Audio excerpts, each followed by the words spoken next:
अतीक के कांड को लेकर अतीक का खौफ अभी भी कैसे बना हुआ है प्रियंका?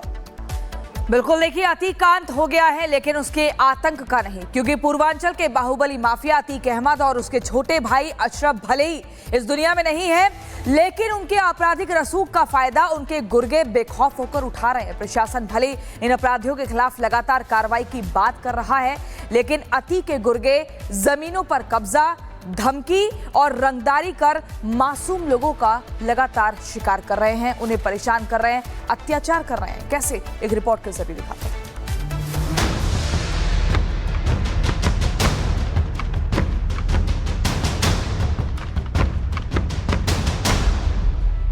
उत्तर प्रदेश के सबसे बड़े माफिया अतीक का तो अंत हो गया, लेकिन उसके गुर्गों का आतंक खत्म नहीं हो रहा। जमीनों पर कब्जा, अवैध वसूली और हत्या की धमकी। अतीक का गैंग अभी भी एक्टिव है। रस्सी जल गई लेकिन अकड़ अभी भी बाकी है। माफिया अतीक की मौत के बाद भी उसके गुर्गे जमीनों पर कब्जा और प्लॉटिंग कर रहे हैं। जमीन कब्जे को लेकर पूरा मुफ्ती थाने में अतीक के गुर्गों के खिलाफ मुकदमा दर्ज हुआ है। मनोज भारतीय नाम का एक शख्स जो यहाँ पर पहुंचा, उसने एफआईआर में ये बात कही कि उसके दादा को प्रताड़ित किया गया, परेशान किया गया, मारा गया, उन्हें बंधक बनाया गया। ये मामला सन 2001 से चला रहा था, जब अतीक और जो उसका साड़ू है इमरान रिश्तेदार मिलकर उस शख्स को बंधक बनाया था, और तब से जमीन को हड़पने की कवायद लगातार चली आ रही है। अतीक के साड़ू इमरान समेत 8 लोगों के खिलाफ 3 केस दर्ज किए गए हैं, जिसमें अतीक का बेहद करीबी रिश्तेदार आबिद प्रधान का दामाद खालिद जैद भी शामिल है। मार्च सन 2021 में जो जमीनें देखी कुर्क की गई थी, उस पर कैसे यहाँ पर बड़े बड़े देखिए भूमाफियाओं ने इस पर कब्जा किया। अतीक के करीबियों ने, रिश्तेदारों ने, जिसको साड़ू कहा जाता है, जिसका नाम इमरान है। लेकिन अब बड़ी बात यह है कि देखिए यहाँ पर पूरी प्लॉटिंग कर दी गई, मकान ये बेच दिया गया। अब उन लोगों का क्या होगा, भोले भाले जिन्हें मकान ये बेचा गया, सवाल अब ये खड़े हो रहे हैं।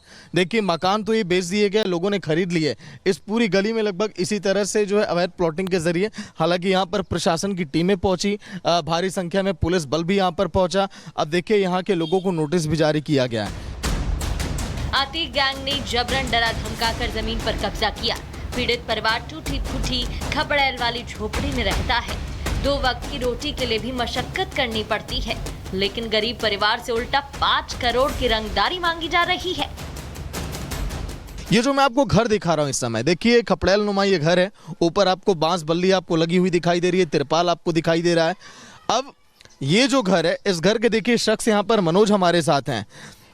इनकी जमीन पर पहले अतीक के गुर्गों ने दावा किया कि हमारी जमीन है, उसके बाद 5 करोड़ की देखिए यहाँ पर फिरौती मांगी गई। अतीक के साथी अभी भी परिवार को धमकियां दे रहे हैं। जिस परिवार ने एफआईआर दर्ज कराई, हमने उनसे बात की। पीड़ित परिवार कैमरे पर रोने लगा। उन्हें डर सता रहा है कि अतीक के गुर्गे उन्हें मार देंगे।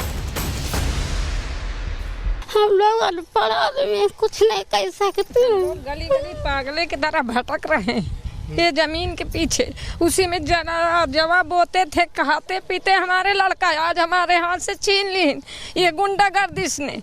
अब क्या करें, आप लोग हमें न्याय दिए हुए, और क्या चाहिए आप हमको? हमको न्याय चाहिए, बस इतने बस उनसे इंतजार है। अगर हम लड़ने लाए होते तो कभी हम फैसला कर लेते। हमको इंसाफ चाहिए। बेमौत मारे गए माफिया डॉन अतीक अहमद के गैंग का आतंक इतना कि तीसरी पीढ़ी अभी भी अपनी जमीन के लिए लड़ रही है और बस न्याय की गुहार लगा रही है। फोन भी आया था, जबरन मारे सर, बता रहा हूँ कि मारे मुझे ये मार्च के महीने मारे थे कि पैसा हमें दो, जमीन तभी दूंगा, नहीं तो नहीं दूंगा, अब ज़्यादा बोलोगे तो मारे जाओगे।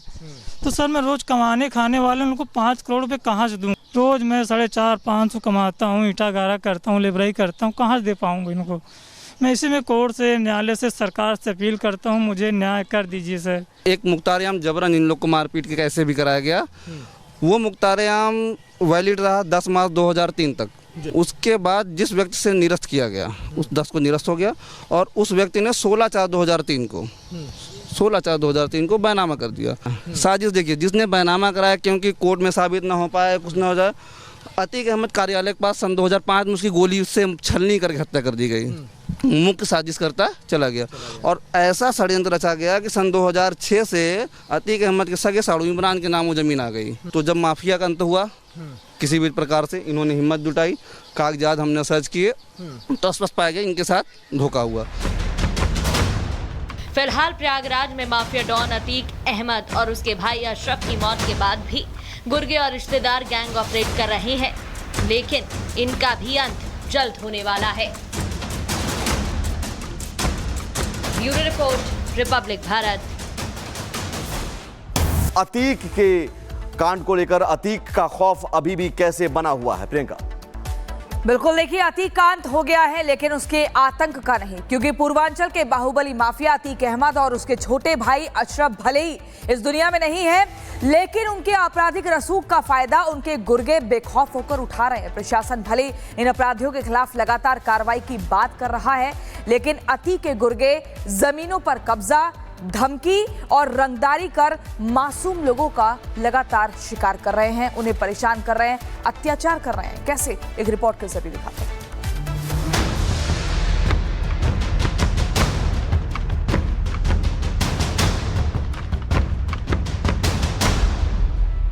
उत्तर प्रदेश के सबसे बड़े माफिया अतीक का तो अंत हो गया, लेकिन उसके गुर्गों का आतंक खत्म नहीं हो रहा। जमीनों पर कब्जा, अवैध वसूली और हत्या की धमकी, अतीक का गैंग अभी भी एक्टिव है। रस्सी जल गई लेकिन अकड़ अभी भी बाकी है। माफिया अतीक की मौत के बाद भी उसके गुर्गे जमीनों पर कब्जा और प्लॉटिंग कर रहे हैं। जमीन कब्जे को लेकर पूरा मुफ्ती थाने में अतीक के गुर्गों के खिलाफ मुकदमा दर्ज हुआ है।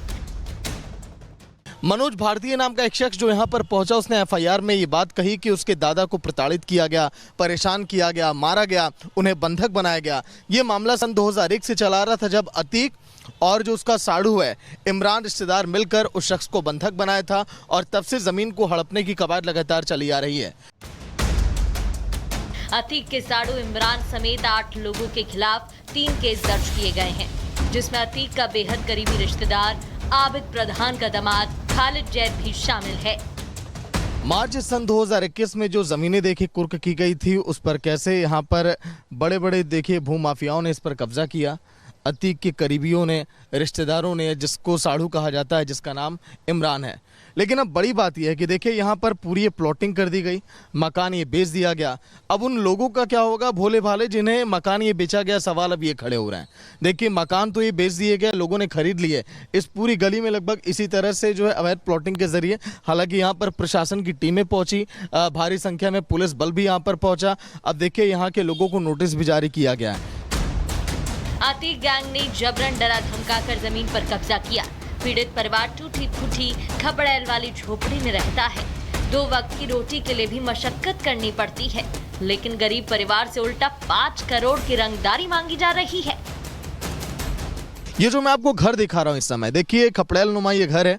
ऊपर आपको बांस बल्ली आपको लगी हुई दिखाई दे रही है, तिरपाल आपको दिखाई दे रहा है। अब ये जो घर है, इस घर के देखिए शख्स यहाँ पर मनोज हमारे साथ हैं। इनकी जमीन पर पहले अतीक के गुर्गों ने दावा किया कि हमारी जमीन है, उसके बाद 5 करोड़ की देखिए यहाँ पर फिरौती मांगी गई। अतीक के साथी अभी भी परिवार को धमकियां दे रहे हैं। जिस परिवार ने एफआईआर दर्ज कराई, हमने उनसे बात की। पीड़ित परिवार कैमरे पर रोने लगा। उन्हें डर सता रहा है कि अतीक के गुर्गे उन्हें मार देंगे। हम लोग अनपढ़ आदमी कुछ नहीं कह सकते हैं। गली गली पागले की तरह भटक रहे हैं ये जमीन के पीछे। उसी में जवाब बोते थे, खाते पीते हमारे लड़का आज हमारे हाथ से छीन ली ये गुंडागर्दिश ने। अब क्या करें, आप लोग हमें न्याय दिए हुए और क्या चाहिए आप हमको? हमको न्याय चाहिए, बस इतने बस उनसे इंतजार है। अगर हम लड़ने लाए होते तो कभी हम फैसला कर लेते। हमको इंसाफ चाहिए। बेमौत मारे गए माफिया डॉन अतीक अहमद के गैंग का आतंक इतना कि तीसरी पीढ़ी अभी भी अपनी जमीन के लिए लड़ रही है और बस न्याय की गुहार लगा रही है। फोन भी आया था, जबरन मारे सर, बता रहा हूँ कि मारे मुझे ये मार्च के महीने मारे थे कि पैसा हमें दो, जमीन तभी दूंगा, नहीं तो नहीं दूंगा, अब ज़्यादा बोलोगे तो मारे जाओगे। तो सर मैं रोज़ कमाने खाने वाले उनको 5 करोड़ रुपये कहाँ से दूँ? रोज़ मैं 450-500 कमाता हूँ, ईंटा गारा करता हूँ, लेबराई करता हूँ, कहाँ से दे पाऊँगा इनको। मैं इसी में कोर्ट से, न्यायालय से, सरकार से अपील करता हूँ, मुझे न्याय कर दीजिए सर। एक मुख्तार-ए-आम जबरन इन लोग को मारपीट के कैसे भी कराया गया, वो मुख्तार-ए-आम वैलिड रहा 10 मार्च 2003 तक। उसके बाद जिस व्यक्ति से निरस्त किया गया, उस 10 को निरस्त हो गया और उस व्यक्ति ने 16/4/2003 को बैनामा कर दिया। साजिश देखिए, जिसने बैनामा कराया, क्योंकि कोर्ट में साबित ना हो पाए, कुछ ना हो जाए, अतीक अहमद कार्यालय के पास सन 2005 में उसकी गोली से छलनी करके हत्या कर दी गई। मुख्य साजिश करता चला गया और ऐसा षड्यंत्र रचा गया कि सन 2006 से अतीक अहमद के सगे साड़ू इमरान के नामों ज़मीन आ गई। तो जब माफिया का अंत हुआ, किसी भी प्रकार से इन्होंने हिम्मत जुटाई, कागजात हमने सर्च किए, तो स्पष्ट पाया गया इनके साथ धोखा हुआ। फिलहाल प्रयागराज में माफिया डॉन अतीक अहमद और उसके भाई अशरफ की मौत के बाद भी गुर्गे और रिश्तेदार गैंग ऑपरेट कर रहे हैं, लेकिन इनका भी अंत जल्द होने वाला है। Bureau report, Republic Bharat.